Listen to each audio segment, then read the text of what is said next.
¿Qué sucedería si el mito más enigmático de la historia no fuera una simple invención? ¿Dónde se encontraba la Atlántida?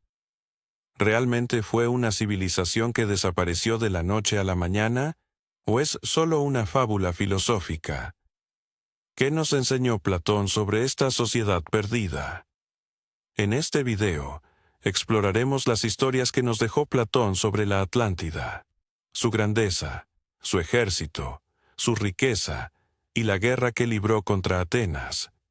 Además, desentrañaremos cómo se perdió el conocimiento de esta civilización durante 1000 años y cómo ha sido buscada desde Bamián hasta la Antártida. Acompáñanos en este viaje para entender por qué la Atlántida sigue siendo un misterio que intriga a la humanidad.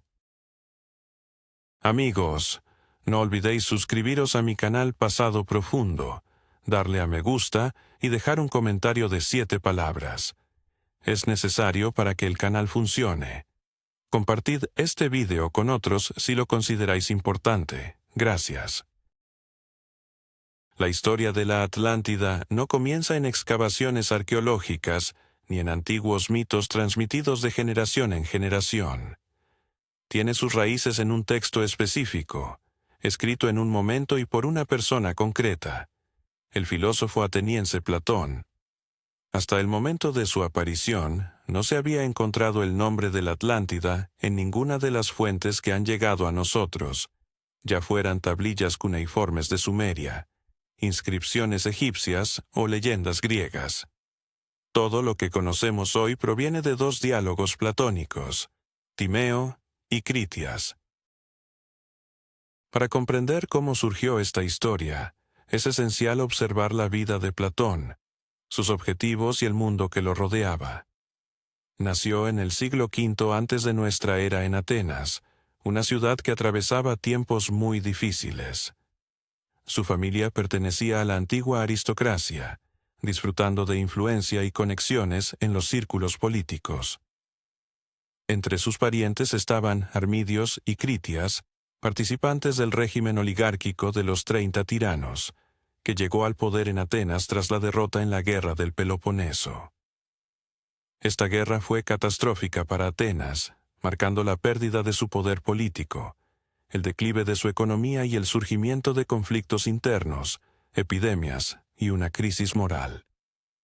Todo esto se desarrollaba ante los ojos del joven Platón, quien observaba el colapso del antiguo orden y la sucesión de regímenes democráticos y oligárquicos, donde cada cambio traía consigo nuevos conflictos y desorden. Durante su juventud, Platón se convirtió en discípulo de Sócrates, un hombre cuya influencia fue fundamental en su formación. Sócrates no dejó escritos ni buscó construir sistemas filosóficos, pero su método dialéctico y su búsqueda constante de la verdad a través del cuestionamiento dejaron una profunda huella en Platón.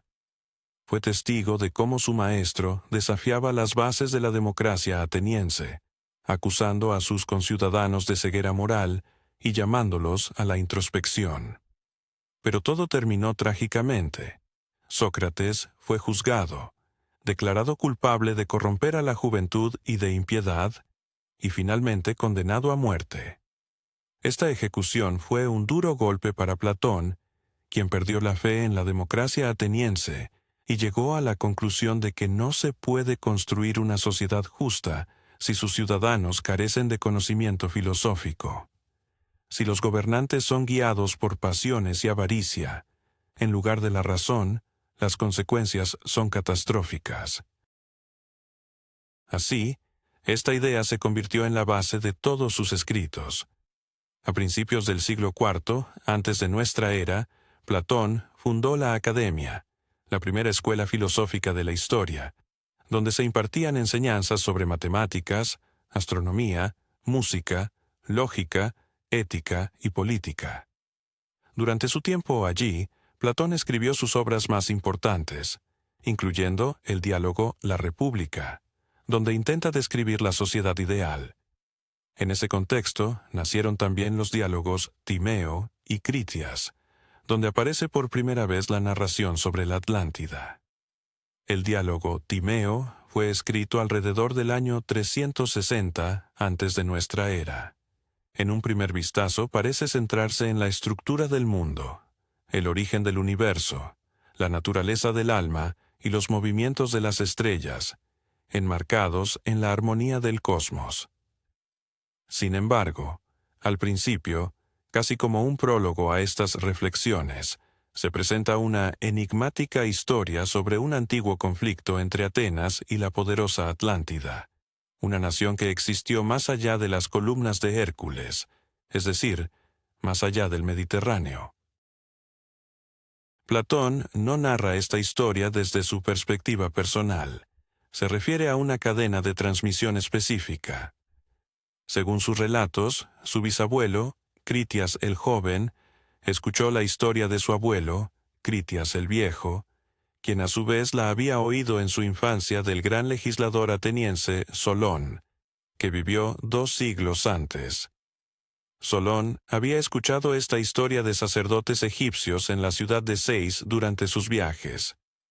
En Timeo, Platón cita un diálogo en el que un sacerdote egipcio, dirigiéndose a Solón, pronuncia la célebre frase: «Oh, Solón, Solón, siempre seréis niños, vosotros los griegos».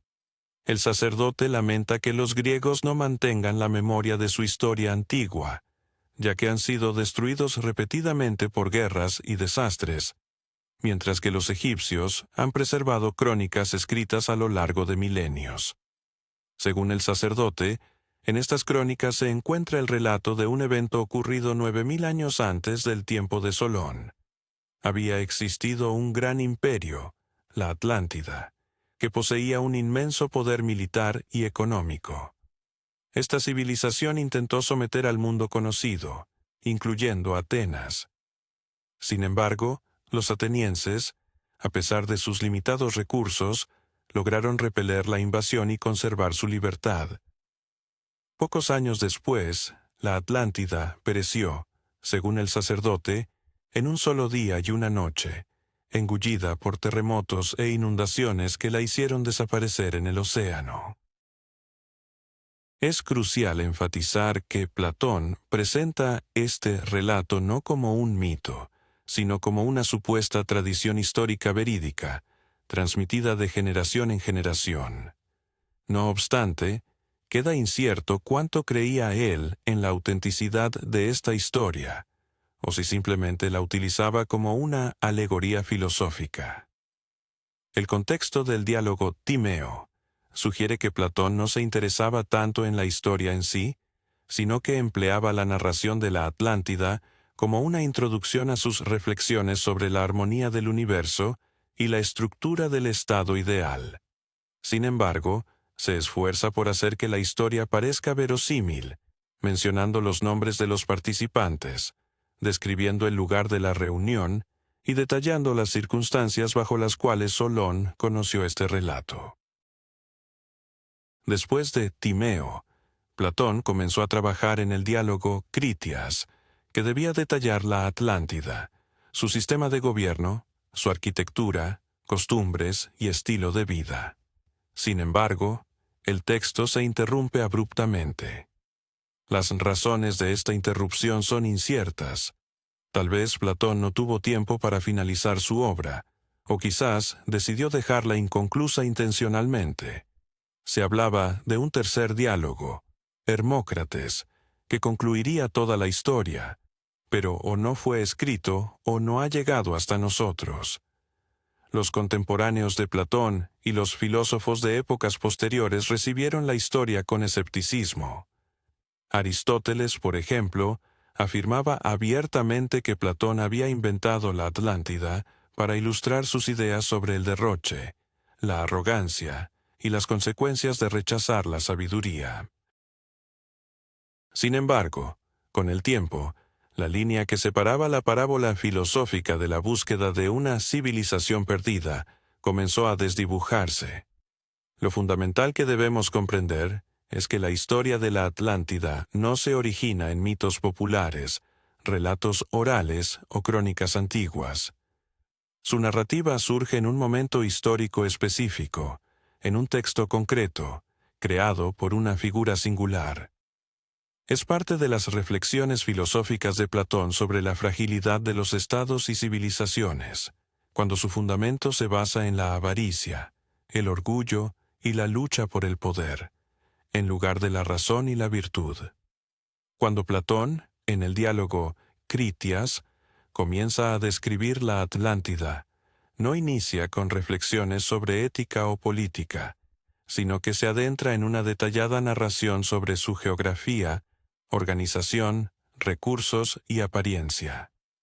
Según Platón, la Atlántida se ubicaba más allá de las columnas de Hércules, el término que usaban los antiguos griegos para referirse al estrecho que hoy conocemos como Gibraltar. ¿Alguna vez te has preguntado qué llevó a la mítica Atlántida a su propia destrucción? ¿Cómo un pueblo que una vez vivió en armonía con los dioses y la naturaleza se sumió en la codicia y la ambición desmedida? ¿Qué lecciones podemos aprender de los antiguos atlantianos a través de las reflexiones de Platón?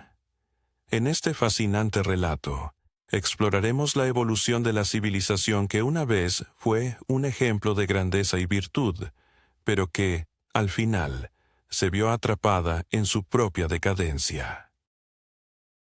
La historia de la Atlántida, un vasto archipiélago que separaba el mar Mediterráneo del océano Atlántico, se presenta como un relato de advertencia. Este poderoso territorio era enorme, superando en tamaño a Libia y Asia Menor juntas. Durante mucho tiempo, la sociedad atlante disfrutó de una vida próspera y equilibrada, en la cual la conexión con lo divino aseguraba una existencia armoniosa y estable.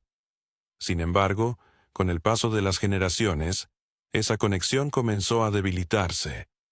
A medida que la espiritualidad de los atlantianos se desvanecía, la avaricia y el deseo de poder empezaron a dominar sus corazones. La magnificencia de sus palacios aumentaba, mientras que sus celebraciones se volvían más ostentosas, las fuerzas armadas se tornaban más agresivas, y los gobernantes cada vez menos comprometidos con la justicia y el bienestar de sus súbditos. Según Platón, este fue el inicio del declive de la Atlántida. Una gran civilización, que había surgido en un tiempo de armonía con los dioses y la naturaleza, comenzó a alejarse de las enseñanzas de sus ancestros. La búsqueda de la justicia fue reemplazada por la ambición de expandir el dominio atlante más allá de sus fronteras, sometiendo a naciones vecinas y acumulando riquezas a cualquier costo. Esta decadencia moral, que se desató en el alma de los atlantianos, se evidenció en su creciente deseo de poder absoluto. Cuando Platón, en su diálogo Critias, comienza a narrar el destino de la Atlántida, se refiere al momento en que esta nación, tras adquirir un poder sin precedentes, dejó de sentirse satisfecha con su propia riqueza y prosperidad. En su ambición, dirigió su mirada hacia el mundo conocido, buscando extender su influencia sobre las tierras al este y al oeste de los pilares de Hércules. Según los sacerdotes egipcios, de quienes Platón recoge esta historia, la Atlántida dominó numerosas islas y vastas regiones a lo largo de las costas del Mediterráneo, extendiendo su control sobre Libia hasta las fronteras de Egipto y Europa, hasta los límites de Tirrenia. Los pueblos de estas tierras estaban obligados a pagar tributo, proporcionando tropas, barcos, ganado, metales y todo lo que la Atlántida requiriera para mantener su poder. Sin embargo, esta ansia de conquista ya no respondía a la necesidad de seguridad o recursos, sino a un profundo proceso de descomposición interna, a una crisis moral que se había iniciado cuando el principio divino dejó de guiar a los atlantianos. Las decisiones de sus líderes estaban dictadas cada vez más por la codicia y el deseo de obtener poder sin límites. Fue en este contexto que los gobernantes de la Atlántida decidieron someter a Atenas, una ciudad que, según los sacerdotes, era completamente distinta a la que conocemos hoy. Las antiguas Atenas, tal como las describe Platón, se basaban no en el lujo o la fuerza militar, sino en principios de virtud, justicia y un estricto respeto a las leyes impartidas por la diosa Atenea. Sus habitantes vivían de manera sencilla, dedicados al trabajo, honrando a los dioses y valorando más la armonía que la acumulación de riquezas. La respuesta de los atenienses ante la demanda de sumisión por parte de los atlantianos fue contundente. Rechazaron cualquier intento de socavar su libertad y se negaron a someterse a un poder extraño. Más aún, comenzaron a prepararse para la guerra, conscientes de que no habría lugar para el compromiso.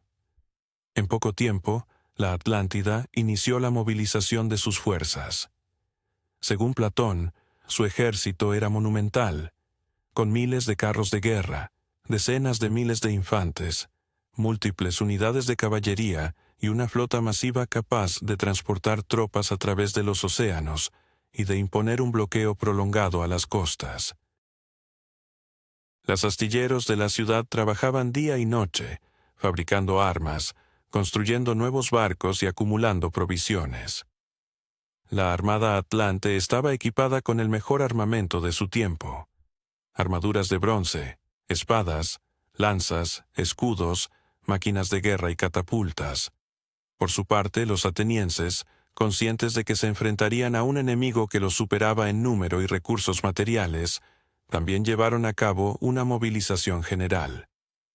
Hombres de todas las edades que podían empuñar un arma se unieron a las filas del ejército. Atenas se preparaba para la defensa.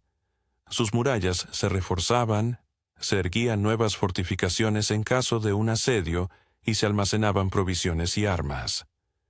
Sin embargo, lo más importante era que los atenienses confiaban en la fuerza de su unidad, en el valor de sus ciudadanos y en la ayuda de los dioses que los protegían.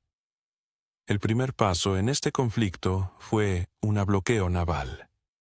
La Atlántida envió su flota a las costas de Ática, con la misión de cerrar las rutas marítimas, privando a Atenas de comercio y suministros, para luego desembarcar y asediar la ciudad. Previniendo esta estrategia, los atenienses construyeron barcos rápidos y maniobrables, mucho más ligeros y adaptados para enfrentamientos costeros que los pesados barcos de guerra de los atlantianos. Las batallas navales fueron feroces y prolongadas. Los atenienses atacaban a los barcos enemigos por la noche, emboscaban en las bahías, tendían trampas entre las rocas y utilizaban hábilmente su conocimiento de las aguas locales. A pesar de su superioridad numérica, los atlantianos no lograron obtener éxitos en el mar. Tras sufrir varias derrotas significativas, comprendieron que la conquista de Atenas por vía marítima era imposible, por lo que cambiaron su enfoque hacia una operación terrestre. Las fuerzas atlanteas desembarcaron en la costa de Ática y comenzaron su avance hacia las murallas de la ciudad, confiando en que tomarían Atenas en poco tiempo. Sin embargo, los atenienses supieron aprovechar las ventajas estratégicas del terreno. Fortificaron los pasos montañosos, levantaron barreras, minaron los accesos a las carreteras clave y prepararon posiciones defensivas en colinas y desfiladeros. Las batallas en tierra no se prolongaron por días o semanas, sino por meses.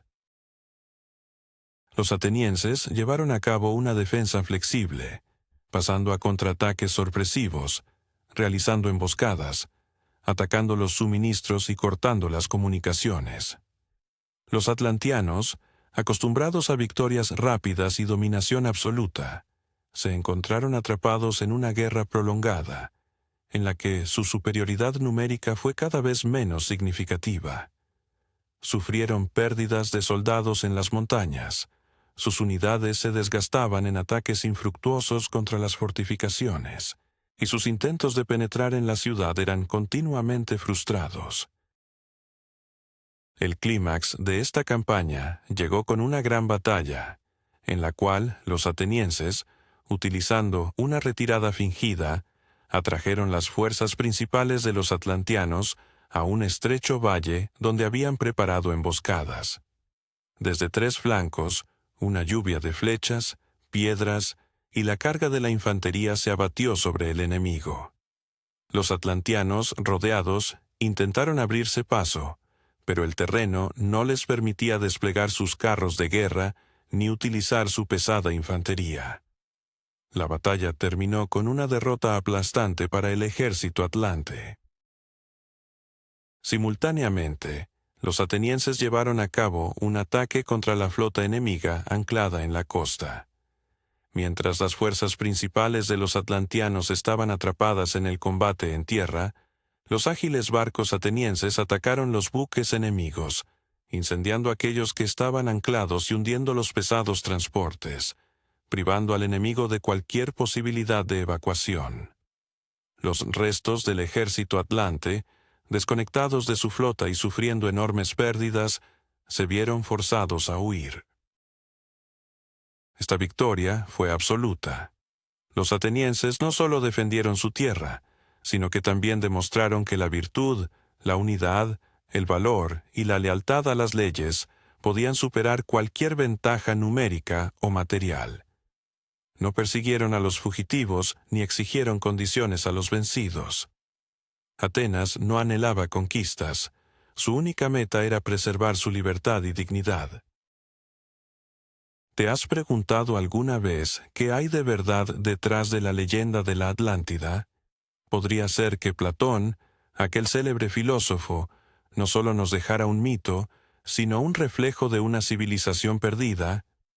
¿Cómo es posible que, a pesar de la caída de imperios y el olvido de siglos, la fascinación por esta enigmática isla aún perdure? Sumérgete con nosotros en la historia de la Atlántida, un relato que ha capturado la imaginación de filósofos, exploradores y científicos a lo largo de los tiempos. La historia comienza en la antigua Grecia, donde la guerra entre Atenas y la Atlántida se convirtió en un símbolo de la lucha por la libertad y la justicia. Los atenienses defendieron lo que más valoraban, su independencia y sus leyes. En esta colosal batalla, las civilizaciones que se basaban en la virtud y el respeto a lo divino triunfaron sobre aquellas donde la ambición y la codicia dominaban. Sin embargo, lo que Platón consideró un relato moral, Aristóteles lo vio como una invención destinada a ilustrar sus ideas sobre la ética y la política. A partir de ese momento, la Atlántida pasó a ser interpretada más como una alegoría que como un hecho histórico. Durante siglos, esta narrativa se desvaneció del interés de los grandes historiadores. Figuras como Heródoto, Polibio, Estrabón y Plinio el Viejo no mostraron interés en este episodio. La Atlántida se convirtió en una mera referencia, un ejemplo de lo que sucede cuando una civilización se aleja de la moral y de las leyes divinas.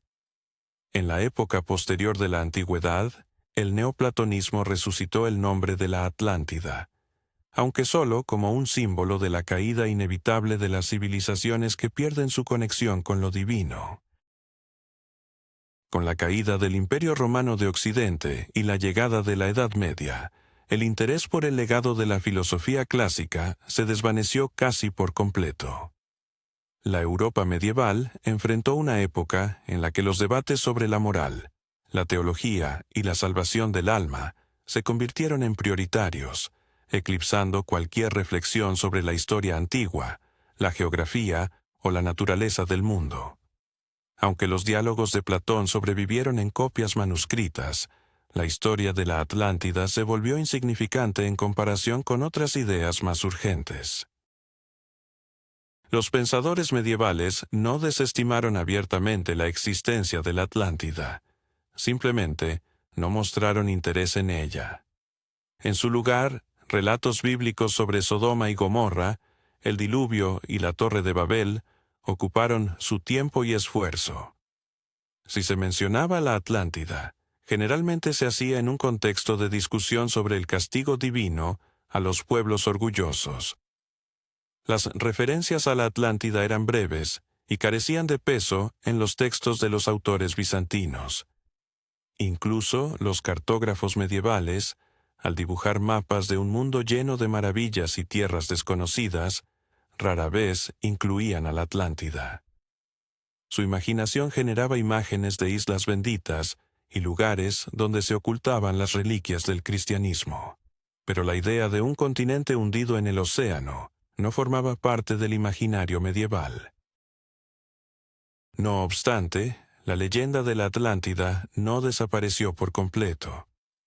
Persistió en las copias de los diálogos de Platón y en los trabajos de eruditos árabes, así como en la Biblioteca de Constantinopla y en las obras de algunos filósofos y teólogos bizantinos que mantuvieron vivo el interés por la herencia de la antigüedad. Aunque su nombre no resonaba con fuerza, la Atlántida mantuvo un presente silencioso que le permitió sobrevivir durante la Edad Media. Fue durante el Renacimiento, cuando Europa comenzó a redescubrir su herencia clásica, que la figura de la Atlántida volvió a ser relevante. Nuevas hipótesis surgieron, buscando rastros de esta civilización perdida en los océanos, y la idea de que pudiese estar conectada al Nuevo Mundo o a islas olvidadas comenzó a cobrar fuerza.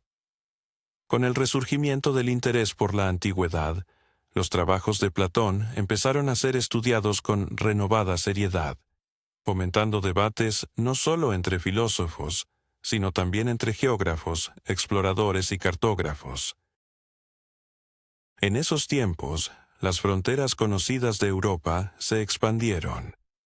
Los barcos portugueses y españoles cruzaron los columnas de Hércules, adentrándose en el Océano Atlántico y descubriendo nuevas islas y tierras que los geógrafos antiguos no habrían imaginado.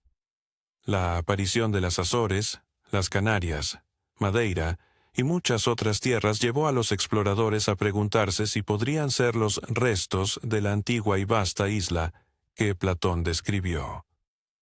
El archipiélago de las Azores, situado en el centro del Atlántico, parecía encajar con la descripción platónica, y su geografía montañosa sugería que podrían ser las cumbres de un continente hundido. Las Islas Canarias, por su parte, también llamaron la atención de los investigadores.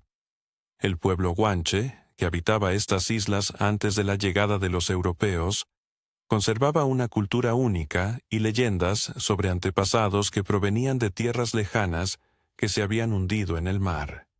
Estas narrativas comenzaron a ser vinculadas a recuerdos de la Atlántida, lo que llevó a algunos a especular que los guanches podrían ser los últimos descendientes de aquellos que sobrevivieron a la catástrofe de su civilización. La teoría más audaz surgió tras el descubrimiento de América. Poco después de los viajes de Cristóbal Colón, comenzaron a escuchar voces que afirmaban que la Atlántida era, de hecho, América. Este vasto continente, oculto tras el océano, parecía ser el candidato ideal para ser el mundo sumergido.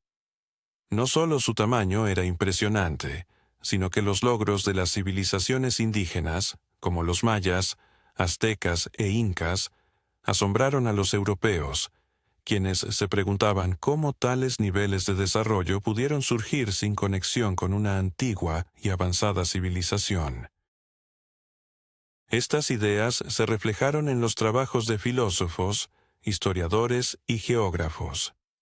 En los mapas del siglo XVI, no era raro ver la inscripción Atlántida o Isla Atlántida en diversas ubicaciones del Océano Atlántico, desde las cercanías de las Bermudas hasta las islas del Caribe y las costas de Brasil.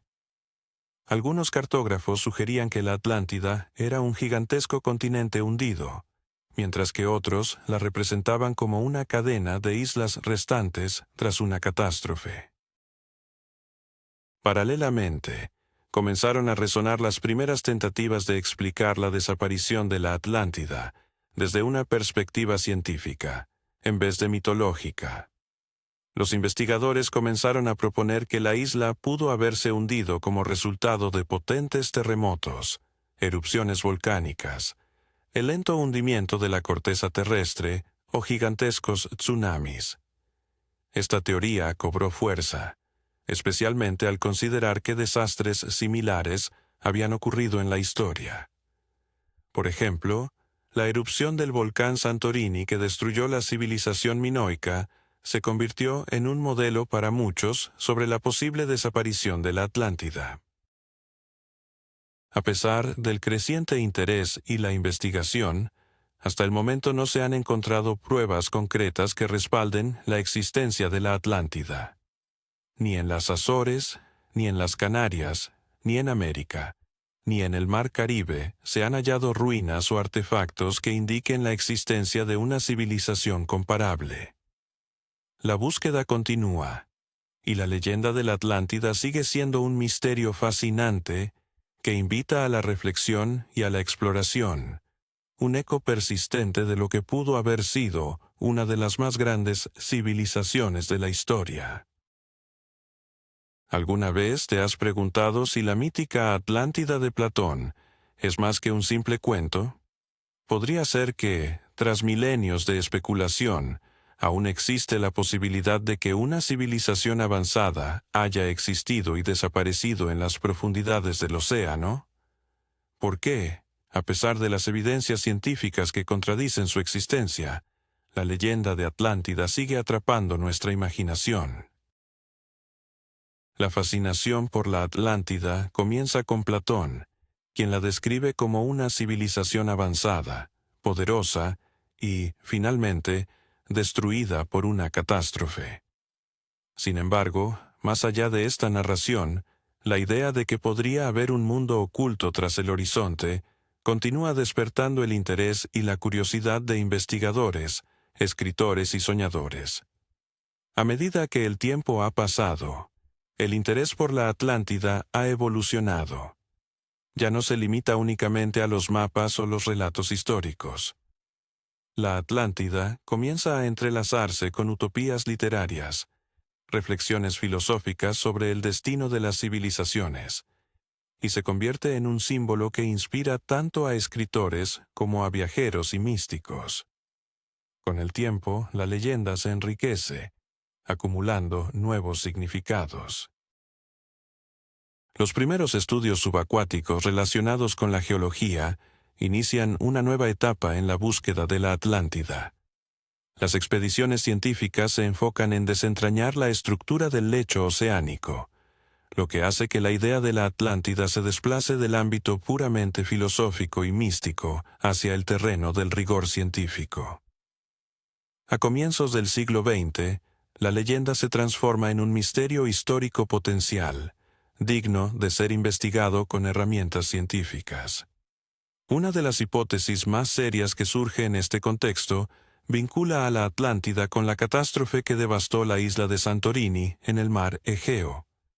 En la mitad del siglo, arqueólogos desentierran, bajo capas de ceniza volcánica, una ciudad del período del Bronce, Akrotiri, que asombra por su preservada infraestructura, sus frescos vibrantes y sus sofisticados sistemas de saneamiento. Los investigadores concluyen que una erupción volcánica catastrófica en el siglo XVI, antes de nuestra era, destruyó esta urbe, infligiendo un duro golpe a la civilización minoica de Creta. Este evento, acompañado de tsunamis, terremotos y cambios climáticos drásticos, se convierte en un modelo que se compara con la destrucción de la Atlántida. La similitud en el nivel de desarrollo y la abrupta desaparición de la ciudad son intrigantes. No obstante, el argumento más contundente en contra de esta teoría se basa en la geografía misma. Santorini no se encuentra más allá de las columnas de Hércules, como lo indicaba Platón, sino dentro del mar Mediterráneo, y la discrepancia temporal es monumental, con un desfase de miles de años entre el relato de Platón y la erupción de Santorini. Otro capítulo en la búsqueda de la Atlántida se abre en 1968, cuando se descubre una extraña estructura subacuática cerca de la costa de Bimini, en las Bahamas, conocida como la Ruta de Bimini. Los bloques, alineados de forma extraña y geométrica, parecen los restos de una antigua carretera o un muro. Instantáneamente las fotografías se difunden, y las teorías de que esto podría ser parte de la Atlántida emergen rápidamente en los medios. Sin embargo, investigaciones posteriores demuestran que la ruta de Bimini es, en realidad, un fenómeno geológico natural resultado de procesos de erosión y estratificación de las rocas de caliza en la región. A pesar de esto, para muchos entusiastas de la Atlántida, Bimini sigue siendo un símbolo de la posibilidad de que esta civilización verdaderamente existió. Diversas teorías también trasladan la búsqueda de la Atlántida a lugares insospechados, como la Antártida. Esta idea cobró fuerza en la segunda mitad del siglo XX gracias a las teorías de Charles Hapgood, quien postuló un desplazamiento de la corteza terrestre. Según su teoría, la Antártida, en tiempos remotos, se ubicaba en latitudes más cálidas. Era un continente libre de hielo y podría haber albergado una civilización avanzada. Sin embargo, la ciencia moderna desmiente estas ideas, mostrando que la Antártida ha estado cubierta de hielo por millones de años, haciendo imposible que alguna civilización como la descrita por Platón existiera allí. Simultáneamente al desarrollo de las hipótesis sobre Bimini, Antártida y Santorini, la arqueología subacuática avanza a pasos agigantados. Con la invención de equipos como escafandras y batiscafos, así como el perfeccionamiento de técnicas de cartografía sonar, los científicos pueden explorar los fondos oceánicos con una precisión sin precedentes. A medida que se realizan estas investigaciones, se hace evidente que no existen continentes sumergidos en el Océano Atlántico. Todas las estructuras del fondo marino, desde las dorsales oceánicas hasta los cañones submarinos, tienen un origen tectónico y no son vestigios de tierras hundidas. Con el tiempo, la comunidad científica llega a la conclusión de que la hipótesis de la existencia de la Atlántida como una isla tangible en el Océano Atlántico carece de fundamentos sólidos. Los procesos geológicos que llevan al hundimiento de tierras son complejos y se desarrollan a lo largo de millones de años, muy distantes de la instantaneidad del relato platónico de una civilización que se hundió de la noche a la mañana. A pesar del escepticismo de la ciencia oficial, la búsqueda de la Atlántida no cesa. Se desplaza hacia otras regiones, como los bancos en la costa de Marruecos y España, así como las islas del Caribe y el Mar Negro, donde también se han documentado catástrofes en el aumento del nivel del mar en tiempos antiguos. Algunas teorías sugieren que Platón podría haber ajustado deliberadamente los parámetros de su descripción, exagerando cifras o alterando cronologías para crear una fábula filosófica sobre la caída moral de las civilizaciones, más que una historia literal. Cada vez es más evidente que la búsqueda de la Atlántida trasciende la mera exploración geográfica. Se convierte en un símbolo universal que refleja los temores humanos ante la destrucción de las civilizaciones. El colapso que ocurre cuando una sociedad pierde su equilibrio, su conexión con la naturaleza y su sentido de justicia. A finales del siglo XX, la Atlántida se convierte en un elemento integral no solo de debates arqueológicos, sino también de la cultura popular. Su imagen florece en libros, películas, documentales, y se convierte en el tema de investigaciones periodísticas, discusiones en auditorios universitarios y foros en línea. La leyenda ha sobrevivido miles de años y se mantiene viva en el siglo XXI, presente en hipótesis científicas, mitos culturales, cine, literatura y debates incesantes. A pesar de que la ciencia académica la considera más una metáfora filosófica que un hecho histórico, el interés por la Atlántida sigue siendo vibrante y persistente. Los datos científicos contemporáneos son contundentes. Investigaciones oceanográficas, mapas del lecho marino y modelos de tectónica de placas demuestran que no existen continentes hundidos en el Océano Atlántico. Aún así, algunos historiadores y arqueólogos continúan buscando el grano de verdad en el relato de Platón. Una de las hipótesis más serias es que el mito de la Atlántida refleja catástrofes reales que ocurrieron en tiempos prehistóricos. Sin embargo, el interés por la Atlántida se ha expandido mucho más allá del ámbito científico. Se ha convertido en parte de la mitología cultural global. La imagen de Atlántida aparece en el cine, la literatura, los cómics, los videojuegos y series de ciencia ficción. La Atlántida, en ocasiones, es representada como una ciudad sumergida de alta tecnología, otras veces como un mundo mágico oculto bajo las aguas, o como el último vestigio de una antigua raza con conocimientos olvidados. La fascinación por esta misteriosa civilización continúa desafiando el tiempo y la razón, manteniéndonos a todos en la búsqueda de respuestas en las profundidades del océano.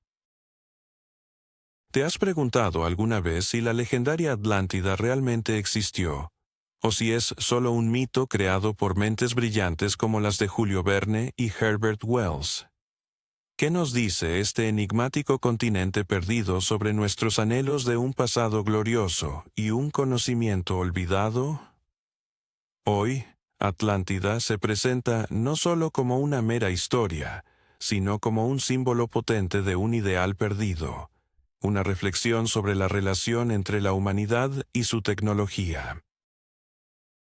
Desde sus primeras menciones, Atlántida ha capturado la imaginación de generaciones enteras.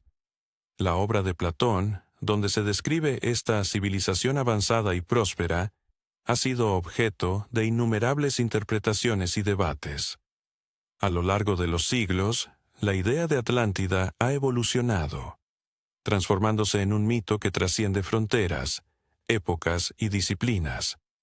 En el ámbito de la literatura y el cine, ha inspirado a autores y cineastas a explorar no solo su posible existencia, sino también las implicaciones de lo que representó.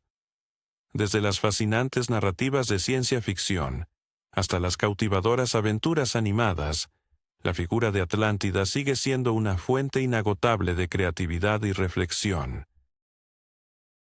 Para la ciencia, sin embargo, la Atlántida continúa siendo un rompecabezas intrigante.